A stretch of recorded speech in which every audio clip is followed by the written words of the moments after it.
In today's video, we will be explaining all Jaw Titans in Attack on Titan. We'll start with Marcel Galliard, but during the course of this video, we'll be showing you some of the lesser known Jaw Titans and even some Flying Titans too. Let's get started. Marcel Galliard was an Eldian born in Marley. At some point in his youth, his parents sent him and his brother Porco into training to become warriors and possibly inherit one of the 9 Titan powers. Marcel excelled during his training, and eventually he stood among the 7 remaining warrior candidates. When the time came for the warrior candidates to receive their Titans, Marcel began to worry for his brother's life.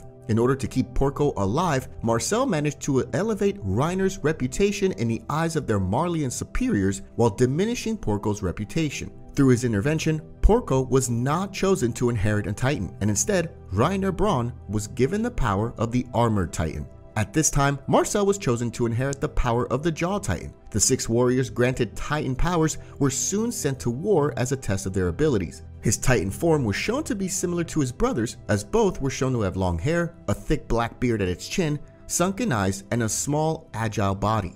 Much to Marley's delight, the power of the Titans proved to be a devastating weapon even in the hands of young children. Marley officially began the Paradis Island operation, a mission to send the warriors to Paradis Island in order to take the founding Titan from the King of the Walls. Marcel was chosen for this operation along with Reiner, Berthold Hoover, and Annie Leonhardt. In the year 845, the 4 warriors were sent across the sea to the borderline of Paradis Island. After traveling through the night, the warriors camp until sunrise. At this time, Marcel reveals to Reiner that he was not meant to inherit the power of the Titans, and he apologizes for putting his brother's life over Reiner's. Unfortunately, before the matter can be discussed further, a Titan rises up out of the ground and attacks Reiner. In a moment of sacrifice, Marcel pushes Reiner out of harm's way and is caught instead. The other warriors flee as Marcel is eaten alive. The one who ate Marcel is Ymir, so she is the next user on our list. Ymir spent about 60 years wandering outside Wall Maria as a pure Titan. During this time, she retained little awareness or memory, which she described as having been an endless nightmare. It was in the year 845 that Ymir encountered warriors as they were making their way towards Wall Maria to infiltrate it. After attacking the group, Ymir ends up devouring Marcel Galliard and inherits his Jaw Titan power.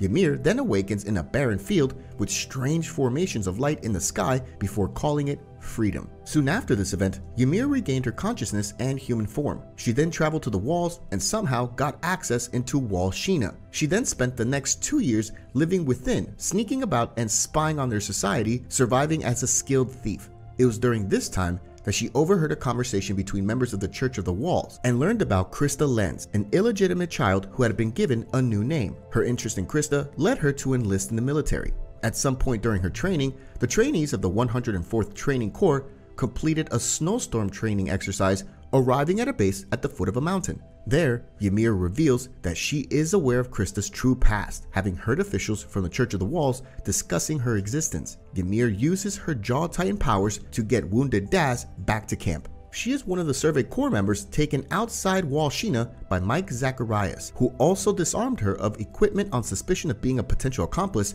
to Annie Leonhardt. After they take refuge inside Utgard Castle, they get attacked by Titans capable of moving at night. As the battle progresses and their commanders are killed, Ymir jumps from the tower and transforms into a Jaw Titan for the first time in show. She fights the Titans strategically, utilizing her speed and agility to avoid attacks and aim for Titan's napes. However, she is forced to hamper her movement to avoid doing any more damage to the tower.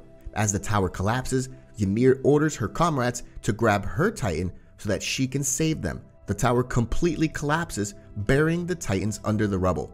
The Survey Corps regroups, a top wall rose, and Ymir is brought up via a lift. Reiner and Berthold reveal themselves as the Armored and Colossus Titans and manage to kidnap both Eren and Ymir. Berthold asks Ymir if she remembers who she ate when she regained her human form. She admits that she doesn't, but apologizes when she realizes that it was probably a comrade of his. As they begin to flee through the forest, Ymir notices the signal flares and realizes that Krista has come to rescue her. She demands that they kidnap Krista now, and when they refuse, she begins to attack Berthold, threatening to fight them to death if necessary. She successfully takes Krista and proceeds to swing from tree to tree to escape. When Eren's power as the coordinate manifests, Ymir senses it and reacts with surprise. Realizing that Eren's power to control Titans might guarantee a true future for the Walls, Ymir looks back to see Reiner and Berthold are about to be overwhelmed.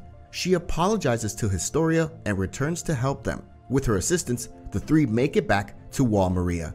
After being brought back to Marley, Ymir willingly allowed herself to be killed and eaten by Marcel's brother, Porco Galliard, transferring the power of the Jaw Titan to him. Obviously, the next Titan user on the list is Porco, but stay with us because very soon we will be explaining some more mysterious Jaw Titans. After he consumes Ymir and gains the power of the Titans, Porco inherits Ymir's memories and understands her history and motives, but he sees nothing from the memories of his brother. 4 years later, he is present at Fort Slava in the middle of Marleyan Mideast War. He is commanded by Commander Magath to wait and be ready to strike after they destroy anti-Titan artillery. As soon as Gabi blew up the artillery, Porco joins the fight and destroys most of the enemy forces with the help of Cart Titan. Inside the fortress, he destroys several anti-Titan artillery platforms in order to protect Reiner. Back at Marley, Galliard watches over Reiner as he recovers from his injuries. When Reiner awakens, he thanks Galliard for saving him in Fort Slava, but Galliard coldly tells him that he only wanted to keep Marley from losing the Armor Titan. During a Survey Corps well-organized plan to attack Marley, a strange soldier leads Porco and Peak into an empty room and captures them into a hole underground. After being saved by the Panzer unit, he sneaks up to Eren's attack Titan and leaps onto its nape, but when he tries to bite his nape, he gets cut off by Levi. He is shocked to see that the soldiers attacking him are trying to kill him without any fear. He gets saved by Peak and her Panzer unit. After seeing that the enemy have the Colossal Titan power, as well as Levi defeating Zeke's Beast Titan, he gets full of rage and advances towards Eren. After getting both of his legs cut off by Mikasa, Eren places Crystal inside his mouth and breaks it, taking the Warhammer Titan. As part of the retaliation against Paradis, Galliard and Peak are sent to infiltrate Paradis' military. The two infiltrate the military headquarters where Eren Yeager is staying. Once Peak has brought Eren to the roof of the building, Galliard transforms into his Jaw Titan form and ambushes Eren. He helps Reiner fight Eren, but they both get smashed by rock pieces thrown by Beast Titan. Galliard realizes that he is unable to heal all his wounds and exits the Jaw Titan. He allows himself to be eaten by Falco, who became Pure Titan, and therefore transfers the Jaw Titan power onto him. This is where things get interesting, since in my opinion, Falco has some of the most fascinating Titan designs in the entire show.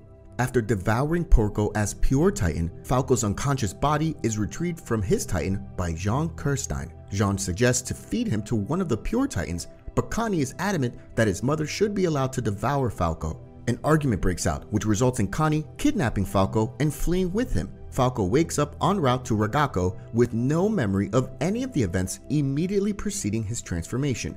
Gabi and Armin arrive to stop Connie from feeding Falco to his mother. The four return to Shiganshina, where they run into Annie Leonhardt while eating. After the reunion, Falco and the rest of the group work with Jean, Mikasa, and Peak to escape the Yeagerists in Shiganshina. Falco then stays back while the warriors and Survey Corps infiltrate the Yeagerist holdup at the Paradis docks. After seeing Reiner and Annie being overpowered by Yeagerists, he insists to help them as that's something Porco would do. He runs towards them and triggers his first Jaw Titan transformation.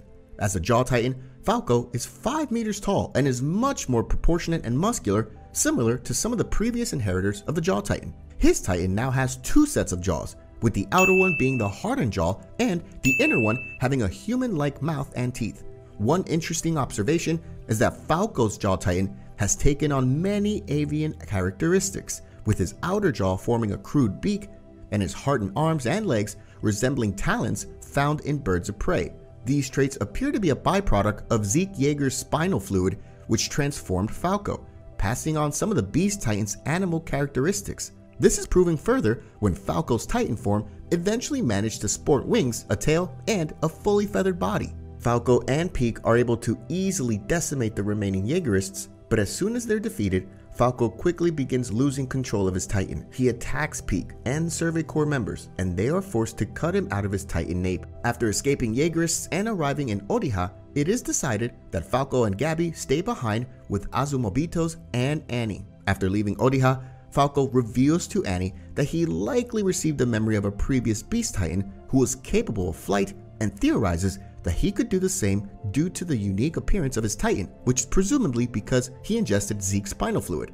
Using his Titan, Falco flies to Fort Salta with Gabby and Annie. The three arrive just in time to save Mikasa, Reiner, Jean, Connie, and Levi from being devoured by an army of Titans. After the group manages to detonate Eren's nape and Eren becomes a colossal Titan, he flies Mikasa and Levi to Eren's Titan, where the two work together to infiltrate Eren's mouth and kill him. And now finally, the time you've all been waiting for. Let's see how some of the ancient Jaw Titans look like.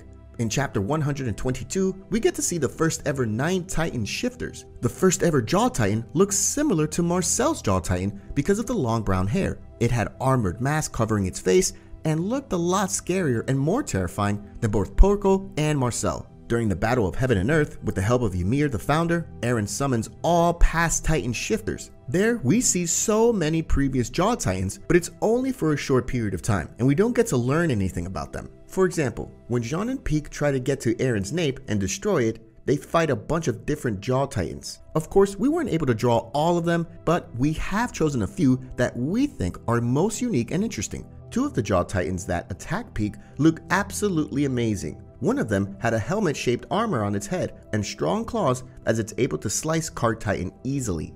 The second Jaw Titan is my personal favorite. It's different from every other Jaw Titan because it has gold claws and gold armor on its head. Honestly, this one looks like a hybrid between Jaw and Armored Titan, so I guess it's possible that this user possessed both Titan powers simultaneously. If you like this video, check out the video about all Cart Titans in Attack on Titan.